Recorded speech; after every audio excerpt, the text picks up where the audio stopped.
ವಿಜಯ channel ವೀಕ್ಷಕರಿಗೆ ನಮಸ್ಕಾರ. ನಾನು ಭುವನಶ್ರೀ ನವೀನ್ ಕುಮಾರ್. ಈಗ ವಾರ್ತೆಗಳ ಮುಖ್ಯಾಂಶಗಳು.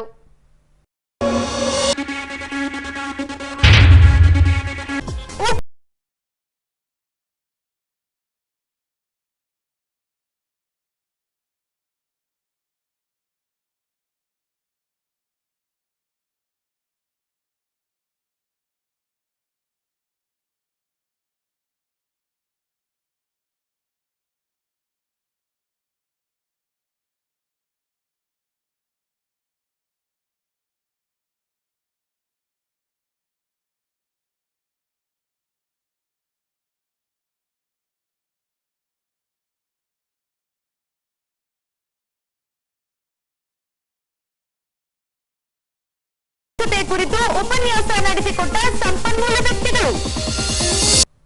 ಈಗ ವಾರ್ತೆಗಳ ವಿವರ. ರೈಲ್ವೆ ಸಚಿವ ವಿ ಸೋಮಣ್ಣನವರು ಕುಷ್ಟಗಿಗೆ ತೆರಳುತ್ತಿದ್ದ ಮಾರ್ಗದಲ್ಲಿ ಹೊಸಪೇಟೆ ನಗರಕ್ಕೆ ಆಗಮಿಸಿದ್ದರು. ಈ ವೇಳೆ ಸುದ್ದಿ ಮಾಧ್ಯಮ ಮಿತ್ರರ ಪ್ರಶ್ನೆಗೆ ಉತ್ತರಿಸಿರುವ ಸೋಮಣ್ಣನವರು ದೇಶದಲ್ಲಿ ಉಗ್ರರನ್ನ ಸಂಪೂರ್ಣವಾಗಿ ಶಮನಗೊಳಿಸಬೇಕಿದೆ. ಹಾಗಾಗಿ ಪ್ರಧಾನಿ ನರೇಂದ್ರ ಮೋದಿರವರು ದಿಟ್ಟ ನಿರ್ಧಾರವನ್ನ ಕೈಗೊಂಡಿದ್ದಾರೆ. ಇವರ ನಿರ್ಧಾರವನ್ನ ಬಹುತೇಕ ರಾಷ್ಟ್ರಗಳು ಸ್ವಾಗತಿಸಿವೆ ಎಂದಿದ್ದಾರೆ. ನಾಯಕರು ವಾಸ್ತವಾಂಶಕ್ಕೆ ಆದ್ಯತೆ ಕೊಡಿದೆ. ಮೂರನೇದು, ದೇಶದ ಭವಿಷ್ಯಕ್ಕೆ ನರೇಂದ್ರ ಮೋದಿಯವರ ಅನುಭವದ ಒಂದು ಏನಿದೆ ತೀರ್ಮಾನ, ಈ ತೀರ್ಮಾನ ಇಡೀ ವಿಶ್ವನೇ ಇವತ್ತು ಅವ್ರನ್ನ ಅಪ್ರಿಷಿಯೇಷನ್ ಮಾಡುವಾಗ ಎಲ್ಲ ಒಂದು ಕಡೆ ಮೊಸರಲ್ಲಿ ಕಲ್ಲನ್ನು ಹುಡುಕ್ತಕ್ಕಂಥ ಕೆಲಸನ ಮಾಡೋದು ಬಿಟ್ಟು ಮುಖ್ಯವಾಹಿನಿಯಲ್ಲಿ ದೇಶದ ಏಕತೆ ಮತ್ತು ಅಖಂಡತೆಗೆ, ಸುಭದ್ರ ಭಾರತಕ್ಕೆ ಅವರು ಕೂಡ ಹೆಜ್ಜೆ ಇಡೋದು ಒಳ್ಳೆಯದು. ಪಾಕಿಸ್ತಾನದಲ್ಲಿ ಅವರು ಸೆಲೆಬ್ರೇಷನ್ ಮಾಡ್ತಾ ಇದ್ದಾರೆ. ಒಂದು ನಿಮಿಷಪ್ಪ, ಗೆದ್ದೀವಂತೇಳಿ ಏನಿದೆಯಪ್ಪ ಅವ್ರಿಗೆ? ಏನಿದೆ ಸರ್? ಅವ್ರದ್ದು ಏನಿದೆ ಅವ್ರ ಹತ್ರ? ಅವ್ರಿಗೆ ಯಾಕೆ ಲೆಕ್ಕಕ್ಕೆ ಇಟ್ಕೋತೀಯ? ಪಾಕಿಸ್ತಾನ ಮುಗಿದೋಗಿದೆ, ಮುಗಿದ ಅಧ್ಯಾಯ. ಉಗ್ರವಾದಿಗಳನ್ನ ಮುಂದಿಟ್ಕೊಂಡು ಸಾಮಾನ್ಯ ಜನರನ್ನು ಮಾಡಿ ಸತ್ತಂತ ಅವ್ರಿಗೆ ಹೋಗಿ ನೀವು ಜಾಗ ಕೊಟ್ಟು ಅವ್ರಿಗೆ ಒಂದೊಂದು ಲಕ್ಷ ರೂಪಾಯಿ ದುಡ್ಡು ಕೊಡ್ತೀರಾ ಅಂದರೆ ಅವರಲ್ಲಿ ಮಾನವೀಯತೆ ಇದೆಯಾ? ಬದುಕು ಅಂದ್ರೆ ಏನು? ಈ ದೇಶಕ್ಕೆ ಇದನ್ನು ನೀವು ಕೊಡ್ತಾ ಇರೋ ಕೊಡುಗೆ. ಭಾರತೀಯರ ಸಾರ್ವಭೌಮತೆಯನ್ನು ನೀವೆಲ್ಲ ಎಂದೂ ಕೂಡ ಕದಲಿಸೋಕ್ಕೂ ಆಗೋದಿಲ್ಲ, ಅದನ್ನು ಮುಟ್ಟೋಕ್ಕೂ ಆಗೋದಿಲ್ಲ. ನಿಮ್ಮ ಪಾಪದ ಕೂಡ ನಿಮಗೆ ತುಂಬಿದೆ. ಎಲ್ಲವೂ ಕೂಡ ಸತ್ಯನಾಶ ಆಗಿ ಸರ್ವನಾಶ ಆಗ್ತಕ್ಕಂಥದಕ್ಕೆ ನಿಮ್ಮ ಕಾಲ ಮೇಲೆ ನೀವೇ ಕಲ್ಲು ಹಾಕೋತಾ ಇದ್ದೀವಿ. ಪಾಕಿಸ್ತಾನ ಜನ ಅರ್ಥ ಮಾಡಿಕೊಂಡ್ರೆ ಅವ್ರಿಗೆ ಕ್ಷೇಮ, ಮುಂದಿನ ಪೀಳಿಗೆಗೆ ಕ್ಷೇಮ. ಅದಿಲ್ಲ ಅಂದರೆ ಅವ್ರಿಗೆ ಅದರಿಂದ ಆಗ್ತಕ್ಕಂಥ ಆಘಾತ. ಉಗ್ರವಾದಿಗಳನ್ನು ಎಲ್ಲಿವರೆಗೂ ನೀವು ಅವ್ರನ್ನ ಬೆಳೆಸ್ತೀರಿ, ನಿಮಗೆ ಅದು ಪಾಪದ ಕೂಡ ತುಂಬಿದಂಗೆ. ಆ ಉಗ್ರವಾದಿಗಳ ಗಮನವನ್ನು ನೀವು ಮನಸ್ಸಲ್ಲಿ ಇಟ್ಕೊಂಡು ಭಾರತ ಜೊತೆ ಕೈ ಜೋಡಿಸಿದ್ರೆ ಉಗ್ರವಾದಿಗಳು ಸರ್ವನಾಶ ಆಯ್ತಾರೆ. ಆವಾಗ ಪಾಕಿಸ್ತಾನದವರು ಇರ್ತಕ್ಕಂಥ ಪಾಕಿಸ್ತಾನ ಜನ ಅವರು ಬದುಕೋದಕ್ಕೆ ಏನಾದ್ರು ದಾರಿ ಮಾಡ್ಕೋಬೋದು. ಅದನ್ನು ಬಿಟ್ಟು ನಿಮ್ಮ ಪಾಪದ ಕೆಲಸಕ್ಕೆ ಇನ್ನೊಬ್ಬರನ್ನ ಹೊರೆ ಮಾಡೋದಾಗಲಿ, ಪಾಪದ ಕೆಲಸದಿಂದ ನಮ್ಮ ಮುಗ್ಧ ಜನರನ್ನ ಬಲಿ ತೆಗೆದುಕೊಳ್ಳೋದಾಗಲಿ ಇನ್ನು ಮುಂದೆ ನಡೆಯೋದಿಲ್ಲ ಅನ್ನೋದನ್ನು ನಮ್ಮ ರಾಷ್ಟ್ರದ ನಮ್ಮೆಲ್ಲರ ನೆಚ್ಚಿನ ಪ್ರಧಾನಮಂತ್ರಿಗಳು ಸ್ಪಷ್ಟವಾಗಿ ತಿಳಿಸಿದ್ದಾರೆ, ಸಂದೇಶವನ್ನು ಕೂಡ ಕೊಟ್ಟಿದ್ದಾರೆ. ಈ ಭಾಗದಿಂದ ರೈಲ್ವೆ ಬೇಡಿಕೆ ಇದೆ. ದಿನಾಂಕ 20ರಂದು ಹೊಸಪೇಟೆ ಜಿಲ್ಲಾ ಕ್ರೀಡಾಂಗಣದಲ್ಲಿ ರಾಜ್ಯ ಸರ್ಕಾರದಿಂದ ಸಾಧನಾ ಸಮಾವೇಶ ನಡೆಯಲಿದೆ. ಈ ಭಾಗವಾಗಿ ವೇದಿಕೆಯ ಕಾರ್ಯ ಭರದಿಂದ ಸಾಗುತ್ತಿದ್ದು, ಕಂದಾಯ ಸಚಿವ ಕೃಷ್ಣ ಬೈರೇಗೌಡರವರು ಸ್ಥಳಕ್ಕೆ ಭೇಟಿ ನೀಡಿ ಸಿದ್ಧತಾ ಕಾರ್ಯದ ಕುರಿತಾಗಿ ಅಧಿಕಾರಿಗಳಿಂದ ಮಾಹಿತಿ ಪಡೆದರು.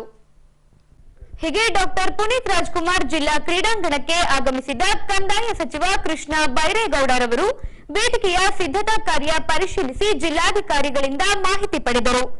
ತಾಂಡ ಹಟ್ಟಿಗಳಲ್ಲಿ ಯಾವುದೇ ದಾಖಲೆ ಇಲ್ಲದೆ ಬದುಕುತ್ತಿದ್ದವರಿಗೆ ಹಕ್ಕುಪತ್ರ ನೀಡುತ್ತಿರುವುದು, ಜನರು ನೆಲೆಸಿದ್ದ ಊರುಗಳಿಗೆ ಯಾವುದೇ ಮಾನ್ಯತೆ ಇಲ್ಲದೆ ಇದ್ದ ಕಡೆಗಳಲ್ಲಿ ಕಂದಾಯ ಗ್ರಾಮ ಮಾಡಿದ್ದು ಸರ್ಕಾರದ ದೊಡ್ಡ ಜನಪರ ಕೆಲಸ.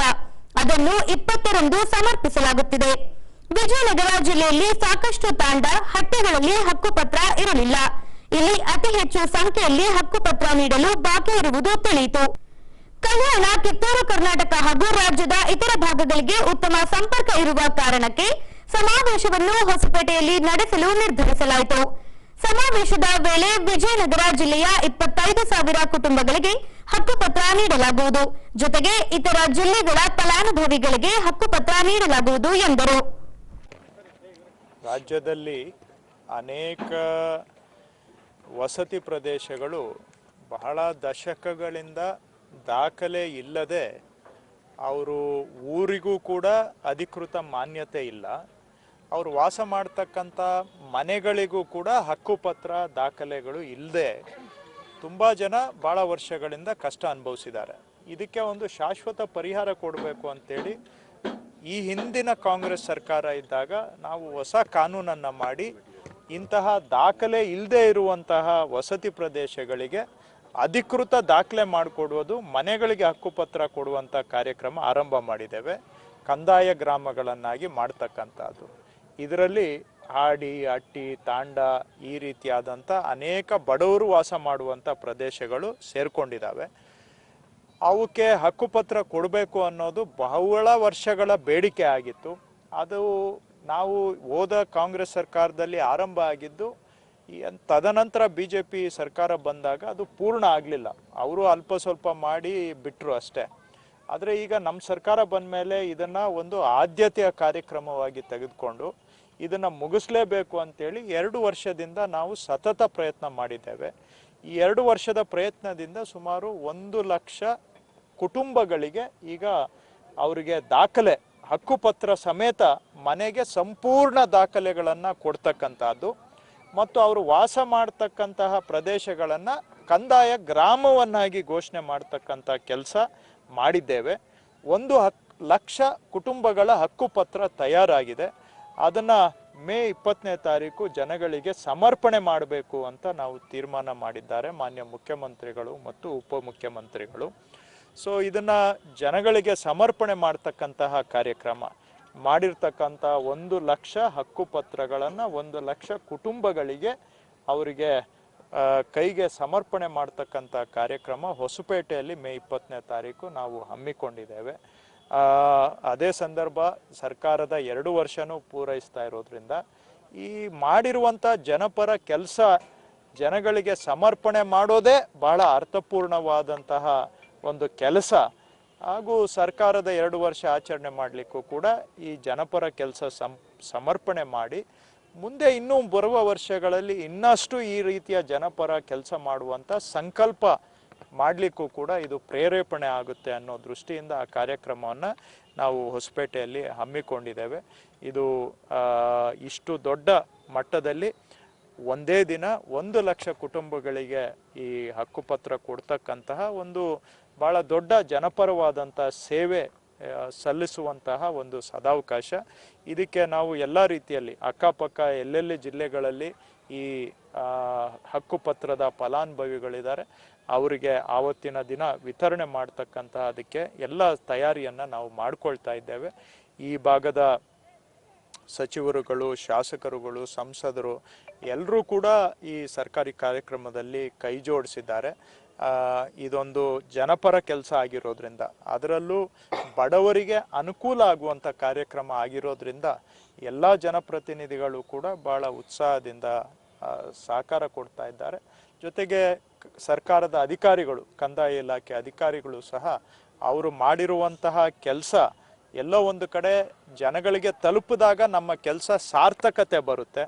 ಸೊ ನಾವೆಲ್ಲ ಕೆಲಸ ಮಾಡೋದು ಆ ಸಾರ್ಥಕತೆಗಾಗಿ, ಜನಗಳಿಗೆ ಅನುಕೂಲ ಮಾಡಬೇಕು ಅಂತೇಳಿ ಅವರು ಸಹ ಭಾಳ ಇದರಲ್ಲಿ ಉತ್ಸಾಹದಿಂದ ತೊಡಗಿಸ್ಕೊಂಡಿದ್ದಾರೆ. ಒಟ್ಟಾರೆ ಕಾರ್ಯಕ್ರಮ ಭಾಳ ಚೆನ್ನಾಗಾಗುತ್ತೆ. ಚೆನ್ನಾಗಿ ಅಂದರೆ ಜನಕ್ಕೆ ಒಂದು ಸೇವೆಯನ್ನು ಸಮರ್ಪಣೆ ಮಾಡೋದ್ರ ಮುಖಾಂತರ ಚೆನ್ನಾಗಿ ಆಗುತ್ತೆ ಅಂತ ನಿರೀಕ್ಷೆ ಇಟ್ಕೊಂಡಿದ್ದೇವೆ. ಇಲ್ಲಿ ಹೊಸಪೇಟೆಯಲ್ಲಿ ಇಲ್ಲಿ ಸುಮಾರು ತಾಂಡಗಳು, ಆಡಿಗಳು, ಹಟ್ಟಿಗಳು ಹೆಚ್ಚಿನ ಸಂಖ್ಯೆಯಲ್ಲಿ ಇದ್ದು ಹಿಂದೆ ಸರ್ಕಾರದಲ್ಲಿ ಏನು ಅರ್ಧಂಬರ್ಧ ಹಕ್ಕುಪತ್ರಗಳು ಕೊಟ್ಟಿದ್ರು, ಆದರೆ ಅದಕ್ಕೆ ಕೊಟ್ಟಿದ್ದಕ್ಕಿಂತ ಜಾಸ್ತಿ ಇಲ್ಲಿ ಬಿಟ್ಟು ಹೋಗಿತ್ತು. ಹೋದ ಸರ್ಕಾರದಲ್ಲಿ ಅವುಗಳನ್ನು ಪ್ರಸ್ತಾವನೆಗಳೇ ಸಲ್ಲಿಸಿರಲಿಲ್ಲ. ಹಾಗಾಗಿ ಈಗ ನಮ್ಮ ಸರ್ಕಾರ ಬಂದ ಮೇಲೆ ಯಾವುದೋ ಬರೀ ನಮ್ಮ ಗಮನಕ್ಕೆ ಬಂದಿದ್ದು ಮಾತ್ರ ಮಾಡೋದಲ್ಲ, ಯಾರೆಲ್ಲ ಇಂಥ ಅರ್ಹರಿದ್ದಾರೆ ಅವರೆಲ್ಲರಿಗೂ ಮಾಡಿಕೊಡ್ಬೇಕು ಅಂತ ನಾವು ನೋಡಿದಾಗ ಅತಿ ಹೆಚ್ಚು ಆ ಥರ ಪ್ರಕರಣಗಳು ಉಳಿದೋಗಿದ್ದು ವಿಜಯನಗರ ಜಿಲ್ಲೆಯಲ್ಲೇನೆ.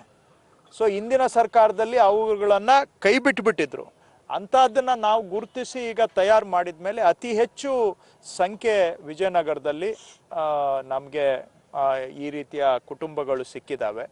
ಎರಡನೇದು, ವಿಜಯನಗರಕ್ಕೆ ಒಂದು ಐತಿಹಾಸಿಕವಾದಂಥ ಹಿನ್ನೆಲೆ ಇದೆ. ಐತಿಹಾಸಿಕ ಹಿನ್ನೆಲೆ ನಾವು ಮರೀಲಿಕ್ಕೆ ಆಗೋದಿಲ್ಲ. ನಮ್ಮ ಕರ್ನಾಟಕದಲ್ಲಿ ವಿಜಯನಗರ ಒಂದು ನಮಗೆ ಅಡಿಪಾಯ ಇದ್ದ ಹಾಗೆ. ಸೊ ಆ ಇತಿಹಾಸನೂ ಕೂಡ ಪ್ರಾಮುಖ್ಯ ಹೊಂದಿರತಕ್ಕಂಥ ಸ್ಥಳ. ಮೂರನೇದು ಕೂಡ ಇದು ಒಂದು ರೀತಿಯಲ್ಲಿ ಕರ್ನಾಟಕದ ಎಲ್ಲ ಭಾಗಗಳಿಗೆ ಕೊಂಡಿ ಆಗ್ತಕ್ಕಂತಹದ್ದು. ಎಲ್ಲ ಭಾಗಕ್ಕೂ ಸಂಪರ್ಕ ಇದೆ. ಕಲ್ಯಾಣ ಕರ್ನಾಟಕದಲ್ಲಿ ಇದ್ರೂ ಕೂಡ ಕಲ್ಯಾಣ ಕರ್ನಾಟಕಕ್ಕೂ ಸಂಪರ್ಕ ಇದೆ, ಕಿತ್ತೂರು ಕರ್ನಾಟಕಕ್ಕೂ ಸಂಪರ್ಕ ಇದೆ, ದಕ್ಷಿಣ ಕರ್ನಾಟಕಕ್ಕೂ ಸಂಪರ್ಕ ಇದೆ. ಸೊ ಹಾಗಾಗಿ ಎಲ್ಲ ಭಾಗದಿಂದನೂ ಕೂಡ ಒಂದು ಮಧ್ಯ ಭಾಗ ಇದು ಕರ್ನಾಟಕದ ಹೃದಯ ಭಾಗ ಅಂತ ಹೇಳ್ಬೋದು. ಸೊ ಎಲ್ಲ ರೀತಿಯಲ್ಲಿ ನೋಡಿದಾಗ ಸಮಯೋಚಿತವಾಗಿದೆ. ಮತ್ತು ಇಲ್ಲಿ ಜಿಲ್ಲಾಡಳಿತ ಸುಮಾರು 25,000 ಕುಟುಂಬಗಳಿಗೆ ಇಲ್ಲೇ ಫಲಾನುಭವಿಗಳು ಇರೋದ್ರಿಂದ, ಬಹಳ ಹೆಚ್ಚಿನ ಸಂಖ್ಯೆಯಲ್ಲಿ ಇರೋದ್ರಿಂದನೂ ಕೂಡ ಅವ್ರು ಮಾಡಿರೋ ಕೆಲಸ ಅವ್ರ ಜಿಲ್ಲೆಯಲ್ಲೇ ಒಂದು ಹೆಚ್ಚಿನ ಕೆಲಸ ಇಲ್ಲಿ ಆಗಿದೆ ಕಂದಾಯ ಇಲಾಖೆಯಿಂದ. ಇಲ್ಲೇ ಮಾಡಿದರೆ ಅವ್ರ ಕೆಲಸಕ್ಕೂ ಕೂಡ ಒಂದು ನಾವು ಗೌರವ ಕೊಟ್ಟ ಹಾಗೆ ಆಗುತ್ತೆ ಅನ್ನುವಂಥ ವಿಷಯನೂ ಇದರಲ್ಲಿ ಅಡಗಿದೆ. ನ್ಯಾಯಯುತ ಹಕ್ಕು ಪಡೆಯಲು ದಲಿತ ಹಕ್ಕುಗಳ ಸಮಿತಿಯಿಂದ ಹೋರಾಟ ಮಾಡಿಕೊಂಡು ಬರುತ್ತಿದೆ. ಹೀಗೆ ಪರಿಶಿಷ್ಟ ವರ್ಗಗಳ ಜಿಲ್ಲಾ ಕಲ್ಯಾಣಾಧಿಕಾರಿಗಳಿಗೆ ಮನವಿ ಸಲ್ಲಿಸಿ ವಿವಿಧ ಬೇಡಿಕೆಗಳ ಈಡೇರಿಕೆಗಾಗಿ ಆಗ್ರಹಿಸಲಾಗಿದೆ. ಈ ವಿಷಯಕ್ಕೆ ಸಂಬಂಧಿಸಿದಂತೆ ಜಿಲ್ಲಾ ಪರಿಶಿಷ್ಟ ವರ್ಗಗಳ ಕಲ್ಯಾಣಾಧಿಕಾರಿ ಕಡ್ಲಬಾಳ ರವಿಕುಮಾರ್ ಅವರಿಗೆ ಮನವಿ ಸಲ್ಲಿಸಿ ಬೇಡಿಕೆಗಳ ಈಡೇರಿಕೆಗಾಗಿ ಆಗ್ರಹಿಸಿದ್ದಾರೆ. ಹೊಸಪೇಟೆ ನಗರದಲ್ಲಿ ಮಹರ್ಷಿ ವಾಲ್ಮೀಕಿ ಜಿಲ್ಲಾ ಸಮುದಾಯ ಭವನ ನಿರ್ಮಿಸಬೇಕು, ನಿವೇಶನ ರಹಿತ ಕುಟುಂಬಗಳಿಗೆ ನಿವೇಶನ ನಿರ್ಮಿಸಿಕೊಡಬೇಕು ಹಾಗೂ ಸರ್ಕಾರಿ ಜಮೀನಿನಲ್ಲಿ ನೂರಾರು ವರ್ಷಗಳಿಂದ ಸಾಗುವಳಿ ಮಾಡಿಕೊಂಡು ಬರುತ್ತಿರುವ ರೈತರಿಗೆ ಅರಣ್ಯ ಹಕ್ಕು ಕಾಯ್ದೆಯ ಅಡಿಯಲ್ಲಿ ಪಟ್ಟ ನೀಡಬೇಕೆಂದು ಆಗ್ರಹಿಸಿದ್ದಾರೆ. ಇವತ್ತು ಹೊಸಪೇಟೆಯಲ್ಲಿರುವಂಥ ವಿಜಯನಗರ ಜಿಲ್ಲಾ ಪರಿಶಿಷ್ಟ ವರ್ಗಗಳ ಕಲ್ಯಾಣ ಇಲಾಖೆ ಅಧಿಕಾರಿಗಳನ್ನು ಭೇಟಿಯಾಗಿದ್ದೀವಿ. ಇವತ್ತು ದಲಿತ ಹಕ್ಕುಗಳ ಸಮಿತಿಯ ಪರವಾಗಿ ಭಾಳ ಮುಖ್ಯವಾದಂಥ ಅವರ ಹತ್ರ ನಾವು ಅದನ್ನು ಮನವಿ ಪತ್ರ ಸಲ್ಲಿಸಿದ್ದೇನು ಅಂತಂದರೆ, ವಿಜಯನಗರ ಜಿಲ್ಲೆ ಪ್ರಾರಂಭ ಆಗಿ ಇಷ್ಟು ವರ್ಷ ಆಗಿದ್ದರೂ ಕೂಡ ಒಂದು ಜಿಲ್ಲಾ ಕೇಂದ್ರದಲ್ಲಿ ಜಿಲ್ಲಾ ವಾಲ್ಮೀಕಿ ಸಮುದಾಯ ಭವನ ಇವತ್ತಿನವರೆಗೆ ಪ್ರಾರಂಭ ಆಗಿಲ್ಲ. ನೀವು ತಕ್ಷಣ 5 ಎಕರೆ ಕೊಡಬೇಕು ಮತ್ತು 5 ಕೋಟಿ ಅನುದಾನವನ್ನು ಬಿಡುಗಡೆ ಮಾಡೋದಕ್ಕೆ ತಕ್ಷಣ ನೀವು ಸರ್ಕಾರಕ್ಕೆ ಶಿಫಾರಸು ಕಳಿಸ್ಬೇಕು ಅನ್ನೋಂಥ ಒತ್ತಾಯವನ್ನು ಈಗಾಗಲೇ ಮಾಡಿದ್ದೀವಿ. ಇದಕ್ಕೆ ಸಂಬಂಧಪಟ್ಟಂಗೆ ಈಗಾಗಲೇ ಅವರು ಹೇಳಿದ್ದು ಸರ್ಕಾರದಲ್ಲಿ ಈಗಾಗಲೇ ಮನವಿ ಪತ್ರ ನಾವು ಕಳಿಸಿದಂಥ ಲೆಟರ್ಗಳೆಲ್ಲ ಓಡಾಡ್ತಿದ್ದಾವೆ. ಬಹುಶಃ ಇಲ್ಲೇನು ನಾಳೆ ಸಾಧನಾ ಸಮಾವೇಶ ಸಂದರ್ಭದಲ್ಲಿ ಇದಕ್ಕೆ ಸಂಬಂಧಪಟ್ಟಂಗೆ ಮುಖ್ಯಮಂತ್ರಿಗಳು ಏನಾದರೂ ನಿಮಗೆಲ್ಲ ಮಾಹಿತಿ ಕೊಡ್ಬೋದು ಅನ್ನೋದ್ರ ಬಗ್ಗೆ ಹೇಳಿದ್ದಾರೆ. ಅದೇ ಸಂದರ್ಭದಲ್ಲಿ ನಾವು ಹೇಳಿದ್ದೇನಂತಂದರೆ, ಕೇಂದ್ರ ಸರ್ಕಾರ ಏನು ಕಾನೂನು ಮಾಡಿದೆ 2005 ಅರಣ್ಯ ಹಕ್ಕು ಕಾಯ್ದೆ ಅಡಿ ಯಾರು ಅರಣ್ಯ ಭೂಮಿಗಳನ್ನು ಪರಿಶಿಷ್ಟ ಪಂಗಡದವರು ಸಾಗುವಳಿ ಮಾಡ್ತಿರ್ತಾರೆ ಅವರಿಗೆ ಪಟ್ಟ ಕೊಡಬೇಕು ಅಂತಂದಿದೆ. ಹೊಸಪೇಟೆ ತಾಲೂಕಿನಲ್ಲಿ ಸಾವಿರಾರು ಜನ ಪರಿಶಿಷ್ಟ ಪಂಗಡದವರು ಅರಣ್ಯ ಭೂಮಿಗಳನ್ನು ಸಾಗುವಳಿ ಮಾಡ್ತಿದ್ದಾರೆ. ಕಾನೂನು ಬಂದಿದ್ರೂ ಕೂಡ ಇವತ್ತಿನವರೆಗೂ ಅದನ್ನು ಜಾರಿ ಮಾಡೋದಕ್ಕೆ ಯಾವುದೇ ಅಧಿಕಾರಿಗಳು ಕ್ರಮ ತೊಗೊಂಡಿಲ್ಲ. ಮತ್ತು ಈಗಾಗಲೇ ಒಂದು ಸಾವಿರಾರು ಜನ ಇದ್ದರೂ ಕೂಡ ಅವ್ರಿಗೆ ಸರಿಯಾದಂಥ ಮಾಹಿತಿ ಇಲ್ಲದಿರೋದ್ರಿಂದ ಕೇವಲ 315 ಜನ ಮಾತ್ರ ಈಗಾಗಲೇ ಅರ್ಜಿಗಳನ್ನು ಸಲ್ಲಿಸಿದ್ದಾರೆ. ಅವನು ಕೂಡ ಸರ್ಕಾರ ಇವತ್ತಿವರೆಗೂ ಮಾನ್ಯ ಇಲ್ಲ, ವೆರಿಫೈ ಮಾಡಿಲ್ಲ, ಅವ್ರಿಗೆ ಪಟ್ಟ ಕೊಡುವಂಥದ್ದು ಯಾವುದೇ ಕೆಲಸ ಮಾಡಿಲ್ಲ. ಹಾಗಾಗಿ ತಕ್ಷಣ ಈಗೇನು 315 ಕುಟುಂಬಗಳ ಅರ್ಜಿ ಕೊಟ್ಟಿದ್ದಾರೆ, ಅವರೆಲ್ಲರೂ ಕೂಡ ಭೂಮಿಯನ್ನು ಸಕ್ರಮ ಮಾಡಬೇಕು ಮತ್ತು ಪಟ್ಟ ಕೊಡಬೇಕು ಅನ್ನೋಂಥ ಒತ್ತಾಯವನ್ನು ಮಾಡಿದ್ದೀವಿ. ಯಾರ ಅರ್ಜಿ ಆಯ್ಕೆಲ್ಲ ಅವರೆಲ್ಲರೂ ಕೂಡ ಗ್ರಾಮ ಸಭೆ ಮುಖಾಂತರ ಅರಣ್ಯ ಭೂಮಿ ಸಾಗುವಳಿ ಮಾಡ್ತಿರೋರಿಗೆ ಅವರಿಂದ ಮನವಿ ಪತ್ರಗಳನ್ನು ಸ್ವೀಕರಿಸಬೇಕು, ಅವ್ರಿಗೆ ಕೂಡ ಪಟ್ಟ ಕೊಡಬೇಕು ಅಂತಂದೇಳಿ ಇನ್ನು 2ನೇದು. 3ನೇದು, ಹೊಸಪೇಟೆ ತಾಲೂಕಿನಲ್ಲಿರುವಂಥ ಈ ವಾಲ್ಮೀಕಿ ನಾಯಕ ಜನಾಂಗದ ಜನ ವಾಸ ಮಾಡ್ತಿರುವಂಥ ಏನು ಪ್ರದೇಶಗಳಿದೆ, ಅದು ಉಕ್ಕುಡಿಕೇರಿ, ಮ್ಯಾಸ್ಕೇರಿ, ಜಂಬಳಿಕೇರಿ, ಚಿತ್ರಕೇರಿ, ಆಮೇಲೆ ಕಲಮಗುಡಿ ಪ್ರದೇಶ, ಈ ಎಲ್ಲ ಏನು 6-7 ಕೇರಿಗಳಿದ್ದಾವೆ. ಆ ಕೇರಿಗಳಲ್ಲಿ ಇದು ಏನು ಮನೆ ಮತ್ತು ನಿವೇಶನ ಇಲ್ಲದಂಥ ಸುಮಾರು 4,000 ಜನರಿಗೆ ಕುಟುಂಬಗಳಿಗೆ ಇವತ್ತಿನವರೆಗೂ ಕೂಡ ಸ್ವಂತ ಮನೆ ಜಾಗ ಏನೂ ಇಲ್ಲ. ಅವರೆಲ್ಲ ಅರ್ಜಿಗಳಾಕಿ ಈಗಾಗಲೇ ಸುಮಾರು 10 ವರ್ಷಗಳಾಗಿದ್ದಾವೆ. ಆದರೆ ಇವತ್ತಿನವರೆಗೂ ಕೂಡ ಹಿಂದಿದ್ದಂಥ ಸಚಿವರಾಗಲಿ, ಈಗಿರುವಂಥ ಸಚಿವರಾಗಲಿ ಮತ್ತು ಶಾಸಕರು ಇವರಿಗೊಂದು ಕನಿಷ್ಠ ಒಂದು 30-40 ಸೈಟ್ ಕೊಡಬೇಕು ಅನ್ನೋಂಥದ್ದು ಕೂಡ ಕಾಳಜಿಯನ್ನು ತೋರಿಸ್ತಾ ಇಲ್ಲ. ನಾವು ಈಗಾಗಲೇ ಹೇಳಿದ್ದೀವಿ, 366 ಎಕರೆ ಸರ್ಕಾರಿ ಲ್ಯಾಂಡನ್ನು ಹೊಸಪೇಟೆ ನಗರಕ್ಕೆ ಹೊಂದಿಕೊಂಡಿರುವಂಥ ಜಮನಹಳ್ಳಿ ಸರ್ವೆ ನಂಬರು ಮತ್ತು ಸಂಕಲಾಪುರ ಸರ್ವೆ ನಂಬರ್ಗಳಲ್ಲಿ ಭೂಮಿ ಇದೆ, ಅದು ಸರ್ಕಾರಿ ಭೂಮಿ ಇದೆ. ಅಲ್ಲಿ 30-40 ಸೈಟ್ ಕೊಟ್ಟು ಅವರಿಗೆ ಒಂದಷ್ಟು ನ್ಯಾಯ ಕೊಡಬೇಕು ಅನ್ನುವಂಥ ಒತ್ತಾಯ ಕೂಡ ಈಗಾಗಲೇ ಮಾಡಿದ್ದೀವಿ. ನಾವು ನಿಮ್ಮ ಮನವಿ ಪತ್ರವನ್ನು ಸರ್ಕಾರಕ್ಕೆ ಕಳಿಸ್ತೀವಿ ಅಂತಂದೇಳಿ ಈಗ ಸಂಬಂಧಪಟ್ಟಂಥ ಇಲಾಖೆ ಅಧಿಕಾರಿಗಳು ಹೇಳಿದ್ದಾರೆ. ಭಾಳ ಮುಖ್ಯವಾಗಿ ಏನು ಅಂತಂದರೆ, ಈ ಎಲ್ಲ ಬೇಡಿಕೆಗಳ ಜೊತೆಗೆ ಸುಮಾರು 2015ರಿಂದ ಕೂಡ ಹೊಸಪೇಟೆ ನಗರದಲ್ಲಿರುವಂಥ ವಾಲ್ಮೀಕಿ ನಾಯಕ ಜನಾಂಗ ಸಮುದಾಯ ಇದೇನು ಸ್ಮಶಾನ ಭೂಮಿ ಇಲ್ಲ, ಇರುವಂಥ ಸ್ಮಶಾನ ಭಾಳ ಚಿಕ್ಕದಿದೆ, ನೀವೊಂದು 10 ಎಕರೆ ಲ್ಯಾಂಡ್ ಕೊಡಬೇಕು ಅಂತ ಕೇಳ್ಕೊಂತ ಬಂದಿದ್ದೀವಿ. ನಾವು ಸರ್ಕಾರಕ್ಕೆ ಅದಕ್ಕೆ ಬರಿತೀವಿ ಅನ್ನೋಂತಂದು ಹೇಳಿದ್ದಾರೆ. ಮತ್ತು ಅಭಿವೃದ್ಧಿ ಪಡಿಸೋದಕ್ಕೆ ನಮ್ಮ ಇಲಾಖೆ ಕೂಡ ಸಹಾಯ ಮಾಡ್ತೀವಿ ಅಂತಂದು ಹೇಳಿದರೆ, ಇಷ್ಟು ಇವತ್ತು ನಾವು ಮನವಿ ಪತ್ರವನ್ನು ಕೊಟ್ಟಿದ್ದೀವಿ. ತಕ್ಷಣ ನಾಳೆ ಎಲ್ಲೇನು ರಾಜ್ಯ ಸರ್ಕಾರದ ಸಾಧನಾ ಸಮಾವೇಶ ಸಂದರ್ಭದಲ್ಲಿ ಕೆಲವು ಬೇಡಿಕೆಗಳಾದರೂ ಕೂಡ ಈಡೇರಿಸಬೇಕು ಅನ್ನುವಂಥ ಒತ್ತಾಯವನ್ನು ಈ ಸಂದರ್ಭದಲ್ಲಿ ಮಾನ್ಯ ಅಧಿಕಾರಿಗಳ ಗಮನಕ್ಕೆ ತಂದಿದ್ವಿ. ಮೇಲಧಿಕಾರಿಗಳ ಗಮನಕ್ಕೆ ನೀವು ತರಬೇಕು. ಮತ್ತು ಪರಿಶಿಷ್ಟ ಪಂಗಡ ಕಲ್ಯಾಣ ಇಲಾಖೆಯ ಸಚಿವರು ಕೂಡ ಮಾನ್ಯ ಮುಖ್ಯಮಂತ್ರಿಗಳಾಗಿರೋದ್ರಿಂದ ನಾಳೆ ಸಾಧನಾ ಸಮಾವೇಶದ ಸಂದರ್ಭದಲ್ಲಿ ಅವರು ಅನೌನ್ಸ್ ಮಾಡಬೇಕು ಅನ್ನೋಂಥ ಒತ್ತಾಯವನ್ನು ಕೂಡ ಈ ಸಂದರ್ಭದಲ್ಲಿ ನಾವು ಮಾಡಿದ್ವಿ. ಕೆಲವೊಂದು ಮನೆ ಪತ್ರ ನೆಟ್ಟಿದ್ದ ಬೇಡಿಕೆ ಬಗ್ಗೆ, ಅದರಲ್ಲಿ ಪ್ರಮುಖವಾಗಿ ಈಗಾಗಲೇ ನಮ್ಮ ಜಮನಾಯಕರು ಹೇಳ್ದಂಗೆ ಮಹರ್ಷಿ ವಾಲ್ಮೀಕಿ ಒಂದು ಜಿಲ್ಲಾ ಸಮುದಾಯ ಭವನ ಆಗಬೇಕಂತಂದೇಳಿ ನಾವು ಒತ್ತಾಯ ಮಾಡಿದ್ದೀವಿ. 3 ಪ್ರಮುಖವಾದ ಬೇಡಿಕೆಗಳು: ಒಂದು ವಾಲ್ಮೀಕಿ ಸಮುದಾಯ ಭವನ ಬಗ್ಗೆ, ಎರಡನೇದು ನಿವೇಶನ ರೈತರಿಗೆ ನಿವೇಶನ ಕೊಡಬೇಕಂತ, ಮೂರನೇದು ಅರಣ್ಯ ಇಲಾಖೆಯಲ್ಲಿ ಕೃಷಿ ಮಾಡ್ತಾರೆ ಪಟ್ಟ ಕೊಡಬೇಕಂತ 3 ಪ್ರಮುಖವಾದ ಬೇಡಿಕೆ ನೀಡ್ತಾ ಮತ್ತೊಮ್ಮೆ ಮೌಖಿಕವಾಗಿ ಮಾತಾಡೋದೇನೆಂದರೆ, ಪರಿಶಿಷ್ಟ ವರ್ಗದ ಜನರಿಗೆ ಅಂದರೆ ವಾಲ್ಮೀಕಿ ಜನಾಂಗದವರಿಗೆ ಇದು ಸ್ಮಶಾನ ಭೂಮಿಯನ್ನು ಕೊಡಬೇಕನ್ನೋದ್ರ ಬಗ್ಗೆ ಮಾತಾಡ್ತೀವಿ ಅಂತ ಹೇಳಿದ್ದಾರೆ. ಅದಲ್ಲದೆ ಇತ್ತೀಚೆಗೆ ಹೊಸಪೇಟೆಯಲ್ಲಿ ಜನತಾ ದರ್ಶನ ಕಾರ್ಯಕ್ರಮದಲ್ಲಿ ಈ ಸಂಬಂಧಪಟ್ಟಂಥ ಜಿಲ್ಲಾ ಉಸ್ತುವಾರಿ ಮಂತ್ರಿ ಜಮೀರ್ ಅಹಮದ್ ಅವ್ರನ್ನ ಭೇಟಿ ಮಾಡಿ, ನಾವು ಸಂಬಂಧಪಟ್ಟಂಥ ಶಾಸಕರನ್ನ ಭೇಟಿ ಮಾಡಿ, ಮತ್ತು ಈ MP ಆದಂಥ ತುಕಾರಾಮರನ್ನ ಭೇಟಿ ಮಾಡಿ, ಈ ಹೊಸಪೇಟೆಯಲ್ಲಿ ಏನು ಸುಮಾರು 5-6 ವರ್ಷಗಳಿಂದ ಏನು ಶುಗರ್ ಫ್ಯಾಕ್ಟ್ರಿ ನಿಂತೋಗಿದೆ, ಅದನ್ನು ಪ್ರಾರಂಭ ಮಾಡಬೇಕಂತಂದೇಳಿ ಒತ್ತಾಯ ಮಾಡಿದ್ದೀವಿ. ಈ ಬಗ್ಗೆ ನಾವು ಅನೇಕ ಸಾರಿ ಹೋರಾಟವನ್ನು ಮಾಡ್ತಾ ಬಂದಿದ್ದೀವಿ. ಮಾಡ್ತೀವಿ ಅಂತಂದು ಹೇಳಿದ್ದಾರೆ. ಈ ಸಾರಿ ಮಾಡಲೇಬೇಕಂತ ಒತ್ತಾಯ ಮಾಡಿದ್ದಕ್ಕೆ ಆ ದಿನ ಇವರು ಹೇಳಿದ್ದು ಜಮೀರ್ ಅಹಮದ್ ಅಂತ ಉಸ್ತುವಾರಿ ಮಂತ್ರಿಯವರು ಹೇಳಿದ್ದಾರೆ, ಆದಷ್ಟು ಬೇಗ ಅದ್ರ ಬಗ್ಗೆ ನಾವು ಇನ್ನೊಂದು 2 ತಿಂಗಳು ನಮ್ಮ ಕಾಲಾವಕಾಶ ಕೊಡಿ, ನಾವೇನೋ ಮಾಡ್ತೀವಿ ಶುಗರ್ ಫ್ಯಾಕ್ಟ್ರಿ ಅಂತಂದೇಳಿ ಹೇಳಿದ್ದಾರೆ. ಹೊಸಪೇಟೆ ಶುಗರ್ ಫ್ಯಾಕ್ಟ್ರಿ ಆಗಲೇಬೇಕಂತ ಒತ್ತಾಯ ನಮ್ಮದು ಇದೆ. ಯಾಕಂದರೆ ಸುಮಾರು ಈಗ ರೈತರಿಗೆ 1 ಎಕರೆಗೆ 20-25 ಸಾವಿರ ರೂಪಾಯಿ ನಷ್ಟ ಆಗ್ತಿದೆ. ಹೀಗಾಗಿ ಅನೇಕ ರೈತರು ತೊಂದರೆ ಆಗ್ತಿದೆ ಅಂತ ಹೇಳಿದ್ರಿಂದ ಇನ್ನೊಂದು 2 ತಿಂಗಳ ಕಾಲಾವಕಾಶ ಕೇಳಿದ್ದಾರೆ. ನಾವು ಅದನ್ನು ಮಾಡ್ತೀವಿ ಅಂತ ಹೇಳಿದ್ದಾರೆ. ಹೀಗಾಗಿ ಮುಂದೆ ಮಾಡಿದ್ರೆ ನಮ್ಮ ಹೋರಾಟ ಮುಂದುವರಿಸ್ತೀವಿ ಅಂತ ಈ ಸಂದರ್ಭ ಈ ಬಗ್ಗೆ ನಾವು ಸಾಧನೆ ಸಮಾಜದಲ್ಲಿ ಮಾತಾಡ್ತೀವಿ, ಹೇಳ್ತೀವಿ, ಅನೌನ್ಸ್ ಮಾಡ್ತೀವಿ ಅಂತಲೂ ಹೇಳಿದ್ದಾರೆ ಮುಖ್ಯಮಂತ್ರಿ ಕಡೆಯಿಂದ. ಹೀಗಾಗಿ ಮುಂದೆ ವೇಳೆ 2 ತಿಂಗಳ ಗಡುವು ಮತ್ತೆ ಮೀರ್ತಂದ್ರೆ ನಾವು ಮತ್ತೆ ಹೋರಾಟವನ್ನು ಮುಂದುವರಿಸ್ತೀವಿ ಅಂತ ಈ ಸಂದರ್ಭದಲ್ಲಿ ಹೇಳಕ್ಕೆ ಇಷ್ಟಪಡ್ತೀನಿ. ಹೊಸಪೇಟೆಯ ಪ್ರೌಢದೇವರಾಯ ತಾಂತ್ರಿಕ ಮಹಾವಿದ್ಯಾಲಯದಲ್ಲಿ 5 ದಿನಗಳ ಕಾಲ ಎಲೆಕ್ಟ್ರಿಕಲ್ ಅಂಡ್ ಎಲೆಕ್ಟ್ರಾನಿಕ್ ಇಂಜಿನಿಯರ್ ವಿಭಾಗದಿಂದ ಕೌಶಲ್ಯ ತರಬೇತಿ ಕಾರ್ಯಾಗಾರವನ್ನ ಕೈಗೊಳ್ಳಲಾಗಿದೆ. ಈ ಭಾಗವಾಗಿ 3 ಜನ ಸಂಪನ್ಮೂಲ ವ್ಯಕ್ತಿಗಳಿಂದ ಕೌಶಲ್ಯ ತರಬೇತಿ ಕಾರ್ಯಾಗಾರವನ್ನ ನಡೆಸಿಕೊಡುತ್ತಿದ್ದಾರೆ. ಹೀಗೆ ಹೊಸಪೇಟೆಯ ಡ್ಯಾಂ ರಸ್ತೆಯ ಮಾರ್ಗದಲ್ಲಿ ಬರುವ ಪ್ರೌಢದೇವರಾಯ ತಾಂತ್ರಿಕ ಮಹಾವಿದ್ಯಾಲಯದ ಡಾಕ್ಟರ್ APJ ಅಬ್ದುಲ್ ಕಲಾಂ ಸಭಾಂಗಣದಲ್ಲಿ 5 ದಿನಗಳ ಕಾಲ ಕೌಶಲ್ಯ ತರಬೇತಿ ಕಾರ್ಯಾಗಾರವನ್ನ ಪ್ರಾರಂಭಿಸಲಾಗಿದೆ. ಈ ಭಾಗವಾಗಿ ಸಂಪನ್ಮೂಲ ವ್ಯಕ್ತಿಗಳಾದ ಶಿವಾನಂದ್, ರಾಜೇಶ್ವರಿ ಹಾಗೂ ಬಸವೇಶ್ ಶೆಟ್ಟಿರವರಿಂದ ಎಲೆಕ್ಟ್ರಿಕಲ್ ಸ್ವಿಚ್ಗೆ ಸುರಕ್ಷತೆ ಹಾಗೂ ಪ್ರೊಟೆಕ್ಷನ್ ಮತ್ತು ಅಪ್ಲಿಕೇಶನ್ ಕುರಿತಾಗಿ ಕೌಶಲ್ಯ ತರಬೇತಿ ಕಾರ್ಯಾಗಾರವನ್ನ ನಡೆಸಿಕೊಡುತ್ತಿದ್ದಾರೆ.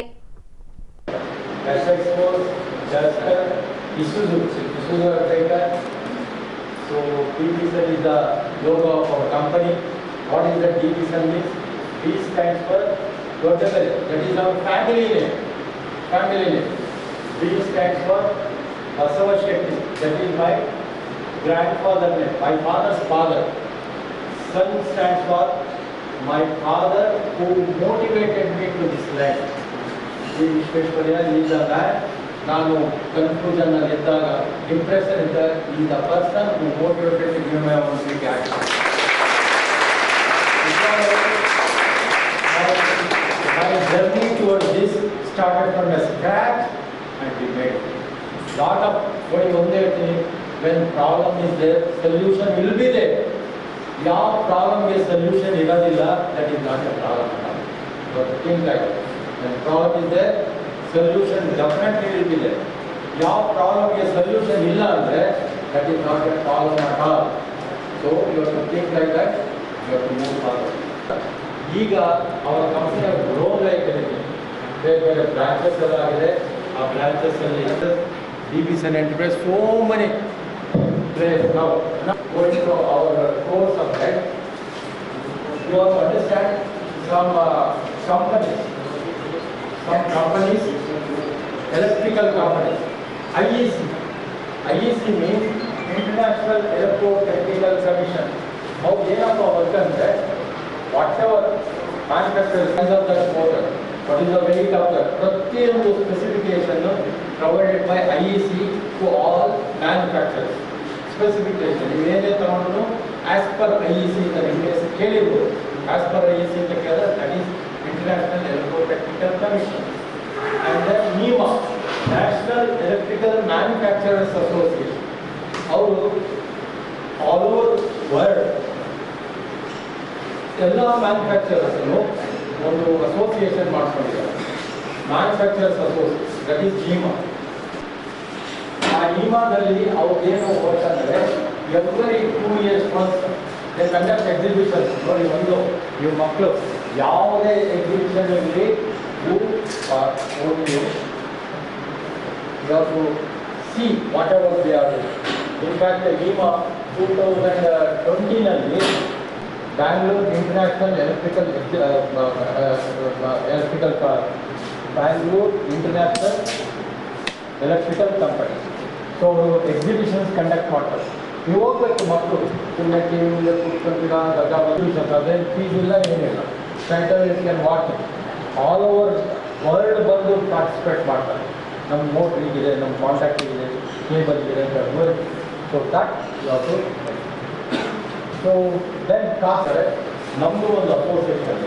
ಸೊ ಅಲ್ಲಿ ನಾವು ಮಂತ್ಲಿ ಒಂದು 6 months ಒಂದು ಮೀಟ್ ಮಾಡ್ತೀವಿ. So that is as per IEC. So whatever you study electrical engineering, that 4.55 megawatt, a lot of our control panels are working, still they are functioning. Sharavati hydroelectric power plant 1035 megawatt. Kerala Joko.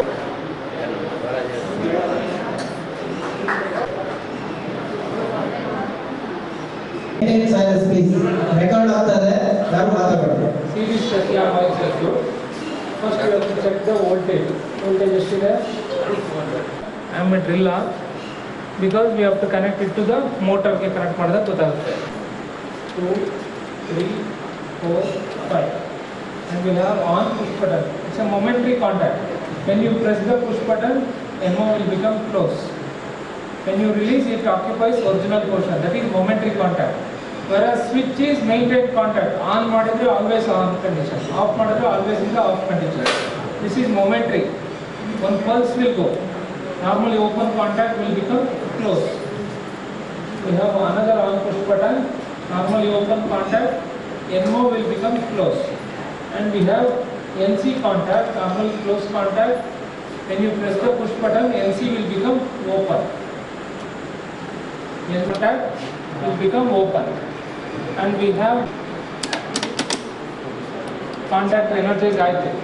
So in contactor it has got coil and 6 fixed contacts, RYB input, RYB output, and it has got 3 moving contacts. It will be inside. Whenever you energize the contactor coil, it will become magnet. As soon as it becomes magnet, all moving contact will come and sit with the fixed contact. If you connect motor here, motor starts rotating. How it runs, I will show you. Okay.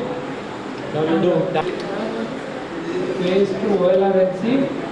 In the off push button. Off to on push button. ಯಾರು ಒಬ್ಬರು white prepare ಮಾಡ್ಕೊಂಡು On output to contactor coil. Now contactor is getting energized through push button. Energize ಆಗ್ತಾ ಇದೆ, hold ಆಗ್ತಾ ಇಲ್ಲ. How to hold the contactor? ಹೇಗೆ hold ಮಾಡ್ತೀವಿ? Anybody? ಹೇಗೆ ಮಾಡ್ತೀವಿ?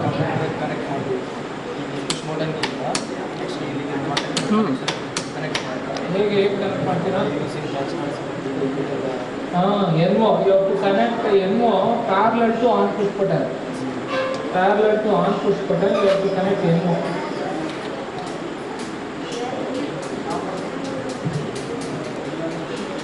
Parallel to on push button, you have to connect hold and contact NO. Okay? On, off, on. This trip OLRNC ಇರೋದು trip ಆಗುತ್ತೆ. On, off, on, trip. Whereas in off, on, trip. In industry, we need to have motor on, KM1 MC, normally close contact. Output of MC to use another indicator. Indicator output to neutral. Now you get off indication. This is on, off, on, trip. Why? This is control circuit of direct online start. Now we are doing power circuit to run the motor. RYB, output of RYB ಇದು ಇಲ್ಲಿ you make star connection. What is star?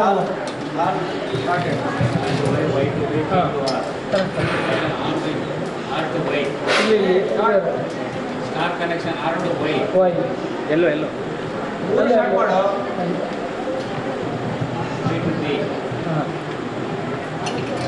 Start.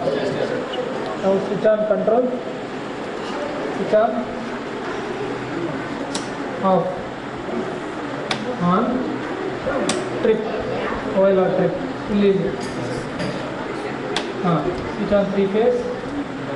Now motor ಬಂದಿದೆ. on ಆ ಕಡೆ. Motor runs in. Start.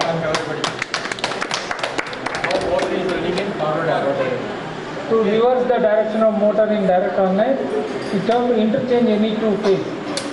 ಯಾವ್ದಾದ್ರು 2 phase ನ interchange ಮಾಡಿ.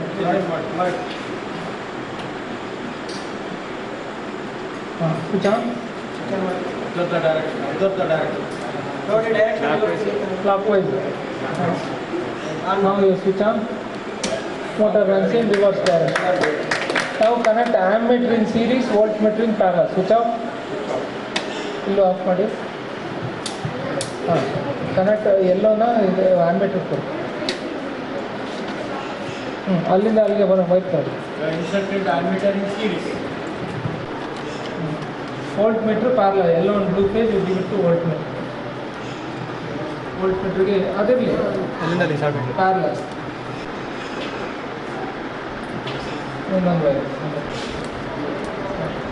ಈಗ voltage 370 390 400 ಇರಬೇಕು. ಓಕೆ, ವೋಲ್ಟೇಜ್ ವೇರಿಯೇಷನ್ ಇದೆ, but it will withstand. Switch on. Observe the starting current. Observe the starting current. Starting current is 7 ampere. That is in stars. Now we will see it in delta. Switch off. He will opposite end you start. R to blue, yellow to red, blue to yellow.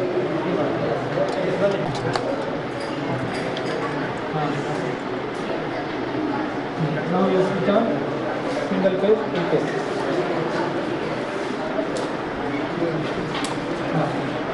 Observe the starting current. Motor will jump out there. Starting current is more than 10 ಹೋಗುತ್ತೆ, and running current 2.5 ampere.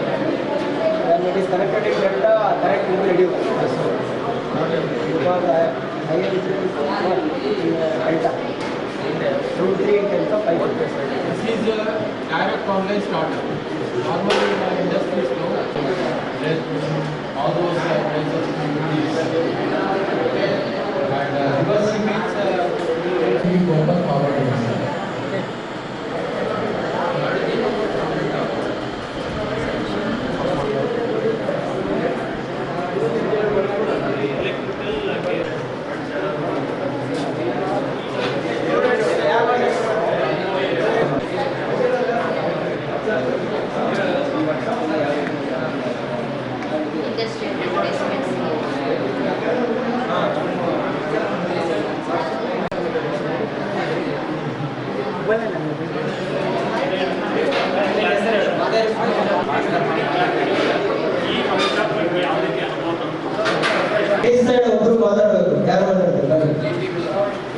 ನಮಸ್ಕಾರ.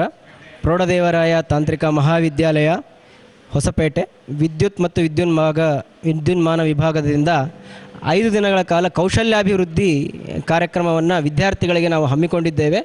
ಇದರಲ್ಲಿ ಎಲೆಕ್ಟ್ರಿಕಲ್ನ switch ಗೇರ್ನ ಸುರಕ್ಷತೆ, ರಕ್ಷಣೆ ಹಾಗೂ ಅನ್ವಯಿಕೆಗಳು ಎಂಬ ವಿಷಯದ ಅಡಿಯಲ್ಲಿ 5 ದಿನಗಳ ಕಾಲ ಪ್ರಾಯೋಗಿಕವಾಗಿ ನಾವು ವಿದ್ಯಾರ್ಥಿಗಳಿಗೆ ಟ್ರೈನಿಂಗ್ ಪ್ರೋಗ್ರಾಮ್ನ ಹಮ್ಮಿಕೊಂಡಿದ್ದೇವೆ. ನಮ್ಮ ತುಮಕೂರಿನ DB ಸನ್ಸ್ ಲಿಮಿಟೆಡ್ ವತಿಯಿಂದ ನಮಗೆ ರಿಸೋರ್ಸ್ ಪರ್ಸನ್ ವಿಶೇಷ ಆಹ್ವಾನಿತರಾಗಿರ್ತಕ್ಕಂತಹ ಶಿವಾನಂದ್ ಅವರು ಹಾಗೂ ಬಸವೇಶ್ ಶೆಟ್ಟಿ ಸರ್ ಅವರು ಬಂದಿದ್ದಾರೆ. ಅವರು ತಮ್ಮ ಪ್ರಾಯೋಗಿಕವಾಗಿ ವಿದ್ಯಾರ್ಥಿಗಳಿಗೆ ತರಬೇತಿಯನ್ನು ನೀಡಲಿದ್ದಾರೆ. ಇದರಿಂದ ಈಗ ಪ್ರೆಸೆಂಟ್ ಇಂಡಸ್ಟ್ರಿಯಲ್ಲಿ ಇರತಕ್ಕಂತಹ ನೀಡ್ ಏನಿದೆಯೋ ಅದನ್ನು ಶಿಕ್ಷಣ ಕ್ಷೇತ್ರದಲ್ಲಿ ಏನು ಕೊರತೆಗಳಿದಾವೋ ಅವೆರಡನ್ನೂ ಸರಿದೂಗಿಸಲು ಇದು ವಿದ್ಯಾರ್ಥಿಗಳಿಗೆ ಬಹಳ ಮಹತ್ವದ್ದಾಗಿದೆ.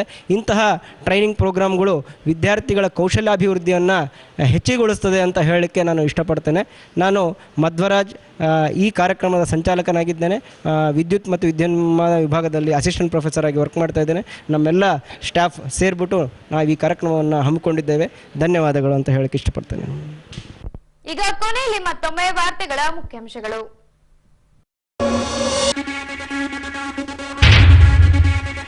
ಉಗ್ರರ ಶಮನಕ್ಕಾಗಿ